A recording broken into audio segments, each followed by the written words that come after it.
No!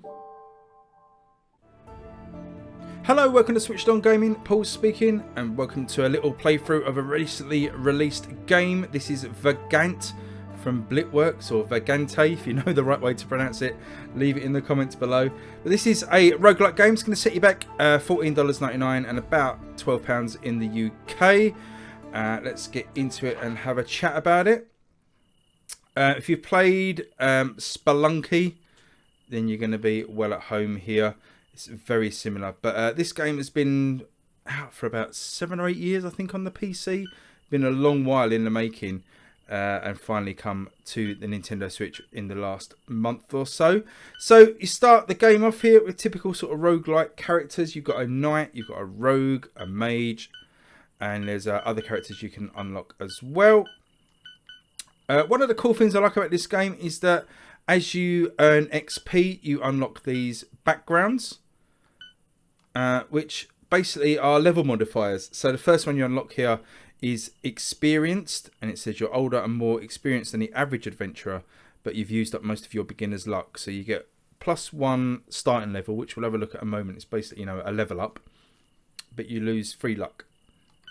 And the next one you unlock is a survivor. Years of living in a harsh wilderness have left you with impressive survival skills. You get +5 healing at a bonfire. So you can choose which one of these to start with as well. Probably go with that one. And just while we're here, I'm just going to highlight something really quickly. And that's the UI in this game isn't very good. It's just no direction, to be honest. And it takes a while to figure out. I mean, I was on this screen when I first started playing this game a couple of weeks ago. I was stuck on this screen for ages because it doesn't tell you what to do to start the game. And it actually turns out that once you've picked your background and your character, it's the plus button. But it doesn't tell you that anywhere. I hate stuff like that in games where there's no sort of clear direction. And it's even worse when you complete a run and you want to maybe change to a different character or pick a different background. You sort of come back to this screen here and there's no way of picking another character. Or, well, let me put it another way. No obvious way. I did figure it out in the end, only by trial and error. But, you know, the plus button doesn't do anything. Going over to this wagon doesn't do anything. There's nothing you can press. Pressing the minus button brings you to the menu, which basically just lets you change the settings, look at the unlocks that you've got, and go back to the main menu. Returning back to the main menu doesn't even restart the game. So in the end, I figured it out. The only way you do it is by pressing L and R. And then pressing L and R again. And then you get back to this screen. So really unintuitive. As I say, it's such a simple thing. Either put the instructions on the screen or make it simpler to do. Annoying. But anyway, that's enough of a little mini rant there. You know, it's one of the minor quibbles of this game. One of the plus points, let's balance it out, is the pixel artwork. Look at this artwork. It's just absolutely beautiful. This forest area in particular where you start with. Pixel art is just stunning. So lovely stuff. So here we are in the game. Procedurally generated levels. As I say, it's very much like Spelunky. If you've played that. There is another game on the Nintendo Switch as well. Dungeon... Can't remember what it's called. But that's like another very much like Spelunky game. Now, one of the things, another one of the things I don't like about this, so it's very much a do like, don't like kind of review this, is that whilst the graphics are really nice and that pixel art is lovely, I hate that it's got this like vignetting around the edge of the screen that sort of hides the screen. I can't stand that. You can only see a very small selection of the screen at any one time. There is a magical buff that allows you to remove that vignetting even for a short period of time, but for the time being it's there, and it means that you can sometimes easily miss traps. I mean, whether that was the idea of it to make it intentionally harder, I don't know, but to me it's super annoying. Ooh. Never seen that before. Looks like you maybe sacrifice something to get some strength. Don't know. I did actually turn off the background when I started this game as well, so I haven't started with a level up. But anyway, good time to talk about the bottom left hand corner. So pressing the plus button pops open this little menu. Now the game doesn't pause while you're in this menu, so be careful. You can still get attacked while you're doing this sort of stuff. So first tab here, the bag. shows you what weapons you've got and what weapons you've got equipped. You can pick up loads of weapons, and you've also got anything else you pick up here. So we've got this resource here, this magic stone, which at the moment is unidentified. It says many adventurers carry one of these for good luck. You kind of from the flavor text can kind of guess what it's going to do. I'm guessing this is going to increase our luck stat. So yeah, +1 to luck, -1 to fire resistance. That's fine. You can equip and unequip those weapons at any time, move them around, drop them, all that kind of good stuff. Tabbing across, we've got our stats for this run. So we've got our strength, and you can see the green icon indicates that it's changed and gone up since the start of our game, and obviously red the same will show that it's gone down since the start of our game, so that's a good way of keeping track on it. So our strength has gone up, probably from that chamber we went into when we sacrificed some health to get some strength. Luck has gone up as well from the stone. Tabbing across, this is the levels. Now this is quite a nice system actually. You've got all these different categories. So we've got sword, holy, defense, strength, dexterity, vitality, intelligence and luck. Each of those you can put points into. So let's have a look at just basically the sword first. The first point of level you stick in here will give you the sword dance, so you can slide backwards or forwards while stabbing. The next one will be the omni stab, so hold down and attack while falling for an attack down, or up for an overhead attack. So while not necessarily leveling up just power, it actually gives you different abilities, and it's the same for all of these different stats. And when you do level up, you can chuck chuck that new level into any of these that you want. They have to be unlocked in order obviously, but you can basically pick any of these categories and put a point into that. So let's carry on. Gold to pick up as well. There is a shop in here, again very much like Spelunky. So these are little treasure chests, and again it does kind of, if you hover over it, although I've got something there that's blocking it, it does kind of tell you what to do to unlock the chest, but it's really unintuitive. You basically hover over a chest, press up on the D-pad or your left stick to unlock it, and then down to pick the thing up. It's just why? So up to unlock the chest, you see it's chucked something out there, and then it's down to pick that up, and that's the fighter's gloves.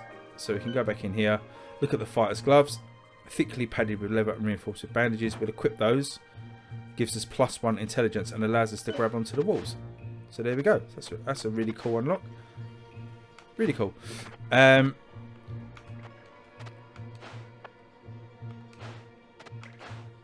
So yeah, the game's basically, as I say, very much Spelunky-like. Investigate and search these areas, and in each level there is a boss. You pick up a brown scroll, and you can apply that to an item. We can apply that to our weapon. We've enchanted the weapon, and we've now got +1 speed. Yeah, so on each level there's a shop, there's a boss, there's an exit, and I think there's someone to rescue as well, normally a fairy or something. But as I say, you've got to be so careful on these levels, because if because you can't see the whole level, you're very prone to traps, either triggering a spike trap or an arrow trap or a boulder falling. It's really not... Oh, like that. Just fell onto spikes. That's annoying. So, persistent between each runs is the only thing you get is this level bar, this XP bar. So you can see I've got 11 XP out of 117. 117 will unlock the next background.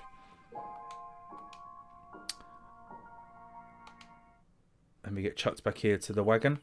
So let's do the LR thing. So these backgrounds unlock at each level. So let's actually trigger one this time.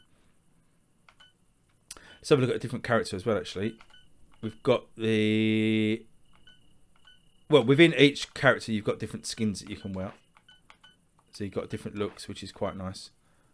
But let's have a look at the different characters. So the rogue has got a bow. Let's go with the hatted rogue.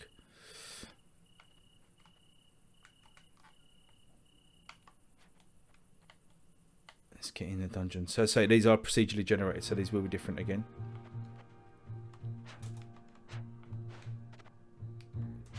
Can't remember how to activate the boat. Oh, there we go, the A button. So holding down the A button draws your bow, and then you've got this really weird up and down thing. I'd want it to be 360 on the pad if on the stick, if I'm honest, but it's just up and down, and you can kind of aim your arrow. I think you can go and pick them up again. And you've also got this little stabby knife. I think the rogue is also quicker as well. These spikes, like a lot of these games, you can walk through, but if you land on them, you're toast. Don't know what that light does.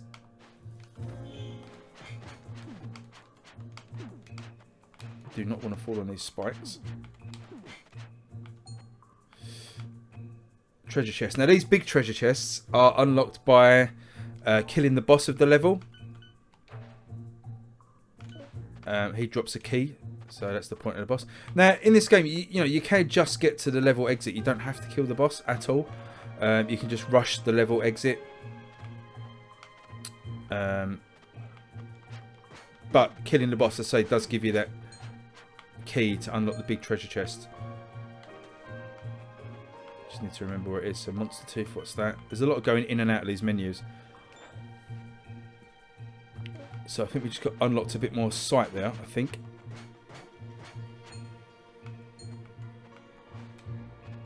So I'm wary of those spikes.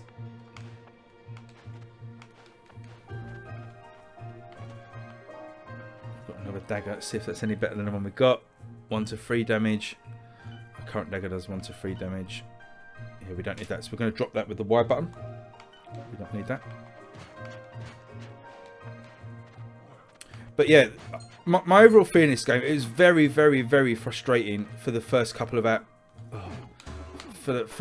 hours, because it's so difficult having that vignetting on the screen. There's the level exit there. But here's the level boss that's just killed me. So yeah, it's very difficult, especially if you get to the boss too early and you haven't powered up with any sort of extra weapons or anything.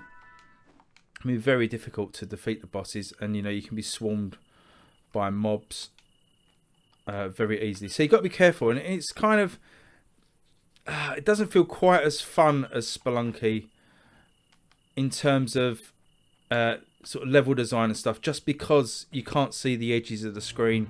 You're very susceptible to traps. Now I know Spelunky does have that a bit as well. Here's a shop. Obviously we've got no money yet, but just to show you that. Same sort of mechanics as the shop in Spelunky as well. You know, if you rob anything or if you hurt the shopkeeper, he will chase you down. So yeah, a lot of influence is taken from Spelunky. But as I say, it's a shame that, you know, shame for these guys that Spelunky is on the Switch now. If it wasn't, I could probably recommend this game. As I crush myself with a boulder. We'll do one more run, because there's still a couple of bits to talk about. But yeah, I mean, you know, this is cheaper than Spelunky a little bit, so it's got that going for it. This has got online co-op as well, 4 players, which I haven't been able to test yet, but it is there as an option, so that may be something that you'd be interested in. I don't know, depends how much you like sort of Spelunky type games, I suppose. Plus speed, plus intelligence for those boots. I think the main aim of the game is you need patience, because the game doesn't deliver you a lot of information. It's very difficult. It has some very unfair gameplay elements in it. But with all that said, A, of course, if you do like these games, but you know, B, if you can have some patience and stick with it, it is a good game. Certainly for the money, you know, it's not going to set you back a massive amount. But it just does feel a little bit unfair and frustrating at times. It just depends on your tolerance level to unfairness in games. See, down here you can just about see an arrow trap there. Again, like Spelunky, if you go past that, can't kill that. If you go past it, it's going to fire an arrow, but you really want to get an enemy to fly past it to take the arrow for you. It's not going to happen, so I'll get an arrow up the backside.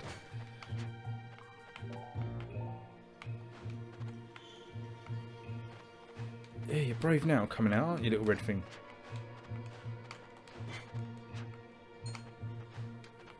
But yeah, I mean, as I say, the first few hours are going to be pretty frustrating. Get past those, start unlocking some stuff, start getting the hang of what the game's trying to do. Try and avoid rushing the boss too much if you can. And you know, it is fun. There is a lot of stuff here to unlock. You know, there's a lot of items to unlock. Ooh, regenerating energy, that's nice. You know, and you can put some really cool runs together that could be just due to the sheer number of stuff that there is to unlock. So, you know, you can have quite varied runs, which is really interesting. So, I don't know, that's Vagante. I don't know what that was there. That was like a hidden item. What is that? Oh, just a hidden crate. Ah, come on. Oh, nothing doing.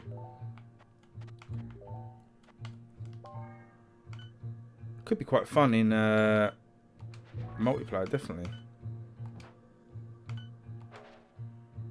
Oh, there we go. There. See, I've unlocked the pink scroll has unlocked the vignetting, so I can see the whole screen, and also has unlocked the map as well. So I can now see in the mini map in the top corner everything on the map, which is really handy. Now this is the other boss here. This is a boss, and you can see immediately spawn some minions. This boss is actually a bit of a dick because he will pick you up and throw you as well. But there you go. I got really lucky, and this is, you know, part of the RNG of the game. There was a block here, so I was managed to sort of shield myself behind the block, and I could still stab the enemy from there. So we got this treasure key. Let's just quickly find where the treasure chest is on the map. Looks like it might be back at the beginning. Let's just quickly see if we can make our way to the treasure chest.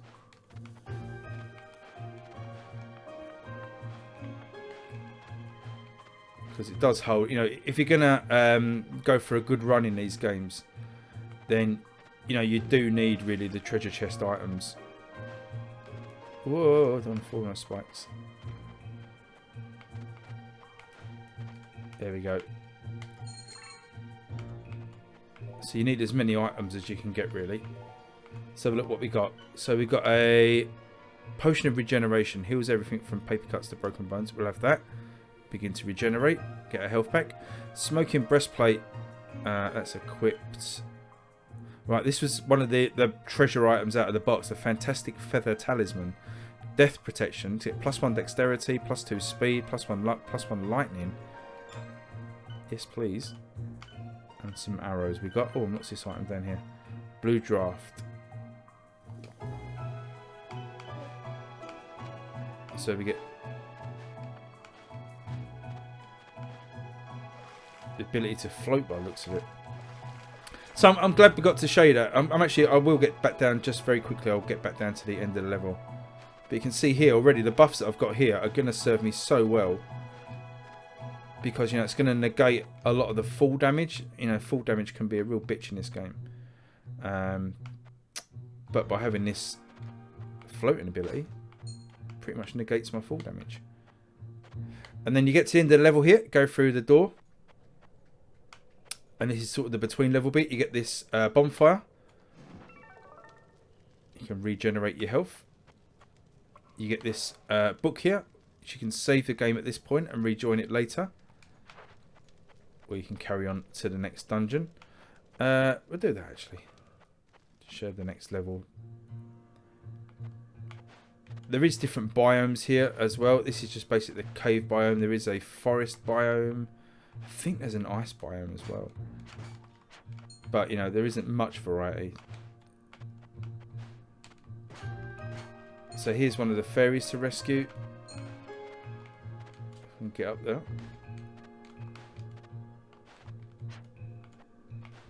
There we go. And again, like Spelunky, you can pick her up and carry her. I've never got one to the exit. Can't remember how you pick them up. I'm sure you can pick them up, but anyway. So there you go. So that is Vagante. As you can see, you can probably, from my playthrough, you can probably see what sort of game it is.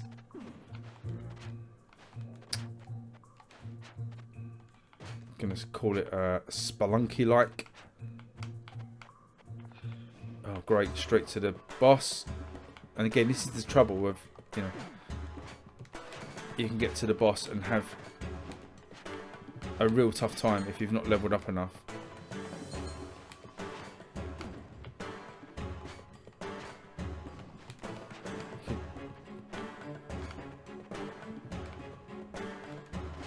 Must be one of my magic spells I've got there protecting me a little bit. Putting up a shield. Come here.